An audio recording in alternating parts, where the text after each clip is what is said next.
I want to congratulate every one of you that is part of the foundation that's making such a huge difference in people's lives.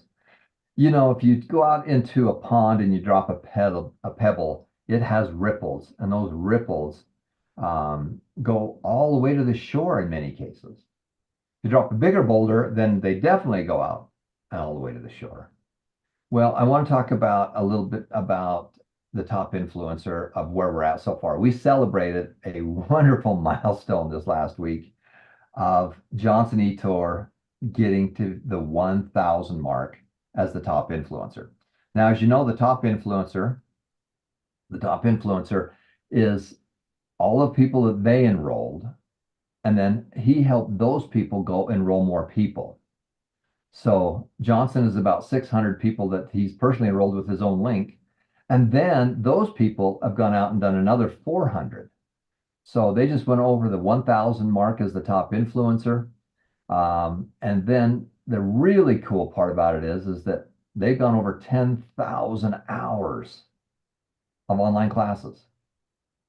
And that's what it takes. Now, if you could go to the third level, all the people that Johnson enrolled and all the people that his first level enrolled, and then second, third, and fourth, that number would be massive. But technology only lets me go two levels.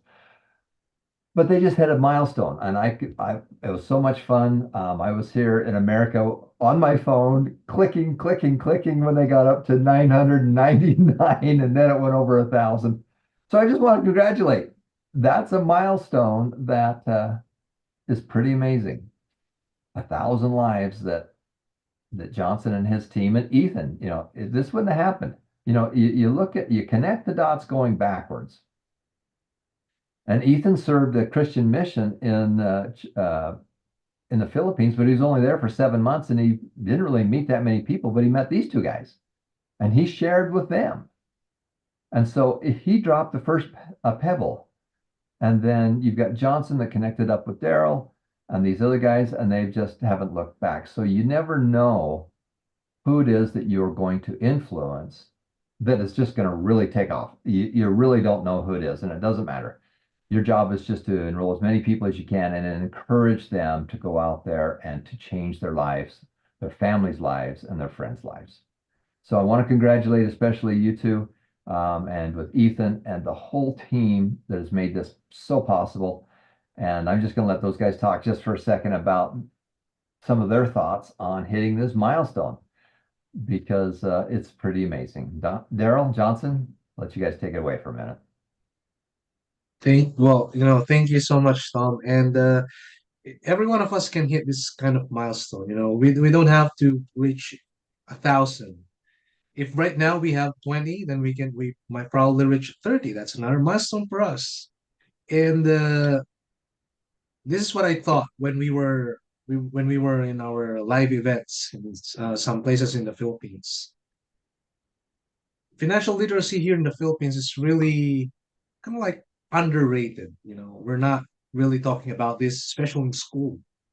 We're not being taught with this. We're not. It's something like we are taking for granted. That's why we are really behind.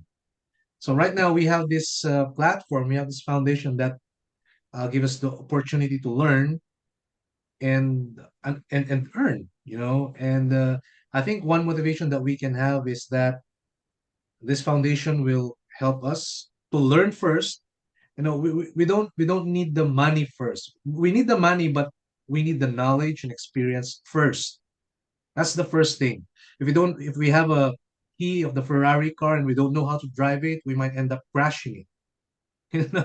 So uh, if we have a lot of money, if we are a millionaire, but we don't know how to handle these finances, then eventually we're gonna run out of money.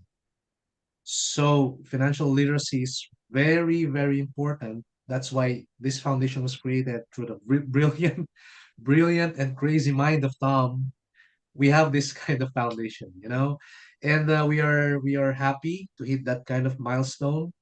And I am not a financial literate guy, but because of Johnson, he opened his mouth, he sent his link to me, and I explored it because I'm really curious. I'm really curious. What if I will listen, and what if I will study financial aspect of life? Then I studied it, and it's wonderful. It's beautiful. My thought is that the things that are being taken for granted are the most precious things. So one of that is financial literacy. So right now we have the opportunity to learn, to earn, and most especially to help others to become literate like what we are right now. So I'd like to hear from Johnson because he's the king. You know, he's the king of 1,000. Shop. Good evening po sa ating lahat. Yan sabi po ni Daryl King daw, King Kong. Ah, one of my blessings na natanggap dito sa foundation is to help others. Itong achievement ngayon na nangyari, na ako yung nagiging top sa mga taong tinulungan ko. Once I give my referral links, lagi ko pong sinasabi sa mga tinutulungan ko na ibigay niyo po yung inyong referral link. Huwag na po yung referral link ko. Para yung taong tutulungan po natin is magnanais din po sila i-share yung referral link po. Una kong pasalaman dito si Ethan dahil kay Ethan, in-invite niya ako. At din katulad po nung sinabi ni Bishop Darrell kanina, sinabi po ni Ethan sa akin, pag-aralan mo lang siya. Dahil yung time na yun is Bishop ako. Pag-aralan niyo po ang foundation ni Bishop. And then, kung ano yung magugustuhan mo, continue. And then, pag hindi, so nasa iyo yung decision. So, sa madaling salita, ginawa ko po yung sinabi niya. Pinag-aralan ko po siya. And then, kung ano yung mga tinuro ni Tom, in-apply ko po siya sa aking sarili. Isa sa pangarap ko dati nung mga kabataan pa lang ako hanggang sa paglaki, makatulong ako sa ibang tao. Wala naman po akong kayamanan na milyon na itulong sa kanila. But itong kahalagahan ng bagay na natutunan ko dito sa foundation, alam ko, milyon-milyon din yung nalalaman na sa kanilang isipan. At nagiging masaya ako dahil marami akong taong natulungan na nalalaman nila yung mga bagay na hindi pa nila na kumbaga na-encounter sa buong buhay nila. Dito lang po sa foundation ito. But pasalamatan ko yung lahat, especially ang pinakauna si Tom. Dahil ni Tom, ginawa niyang ang pagmamahal niya sa ating mga Pilipino.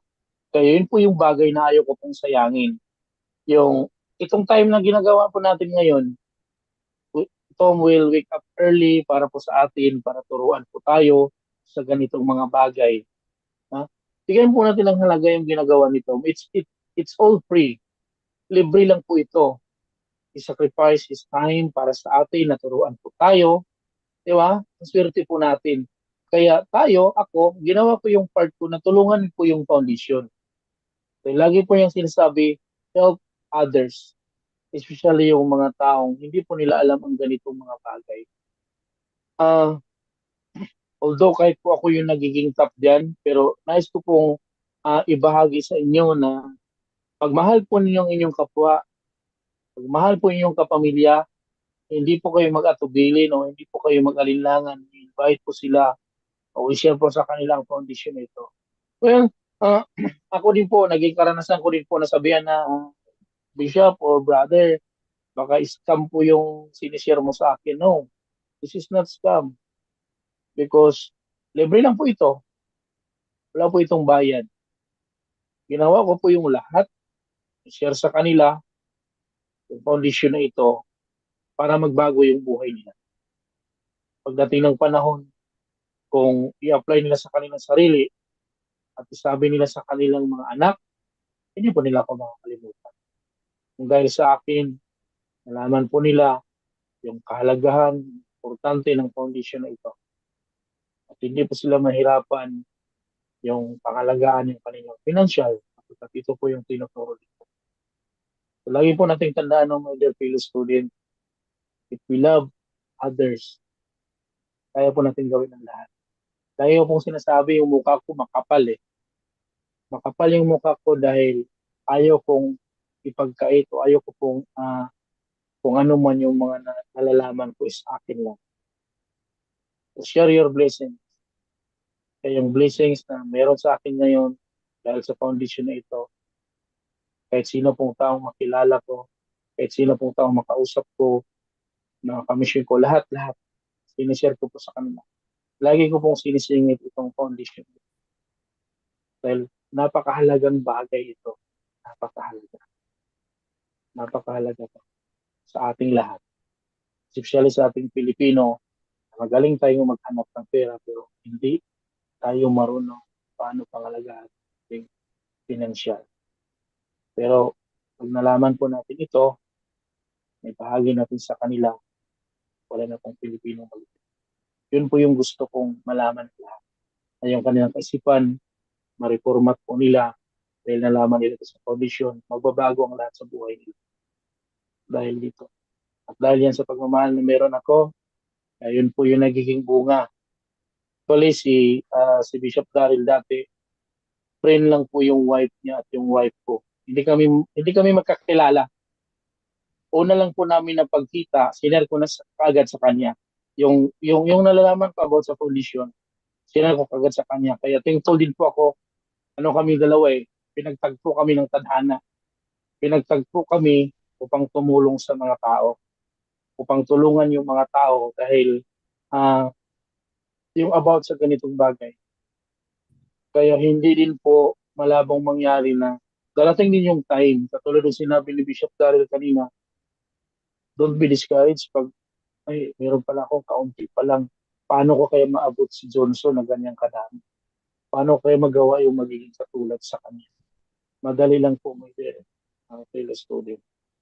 Gawin niyo po ang inyong part. Lagi po namin kayong nire-remind. Lagi po kami nagre-remind. Share, spread love, share the publisher. Ito yung gift na ibibigay natin sa kanya. At lagi niyo pong isipin palagi na pag once binitiwan niyo po yung link niyo, meron na po kayong taong napasaya at meron na po kayong taong natulungan na pagbuhin ang buhay nila. Yung lahat ng tao na nandyan, na naging invite ko at nag-invite ng iba dahil yun po ay naunawaan nila. Kaya ginawa po nila kanilang. Kaya thank you. Salamat sa ating lahat. We need to continue kung ano yung mga meron dito. We need to study and we need also apply in our stuff. Thank you, Tom. Well, thanks all to you guys. And again, I'm just so impressed and happy. The little thing I just took away was, share the love, share your link, share your referral link. That's the only way we can really improve somebody's lives. We got to teach them how to drive the little Volkswagen before we can have them drive the Ferrari. That's why we do what we do. So congratulations to you guys for making such a huge difference. It's a wonderful milestone, and it's a milestone that all of you can reach. It's and it doesn't matter how many people. The one thing that every one of us have in common, we have a lot of things in common. But as you walk out on the street, every one of us are going to make, manage, and spend money. Now, even if you don't think you're going to manage it, you're managing it. You're just managing it poorly. So that is one thing that's so important for us to be able to understand. The other thing is that, all of us are spirit children. We're all spirit children and we're all here having an earthly experience. So we want to thank every one of you for being on with us and making such a huge difference. We're going to say goodbye from our friends from around the world. We're going to be right back. We're going to talk about some of the wonderful events we just finished. And we want to be able to duplicate this in other areas around the world. Stay tuned. We'll be right back.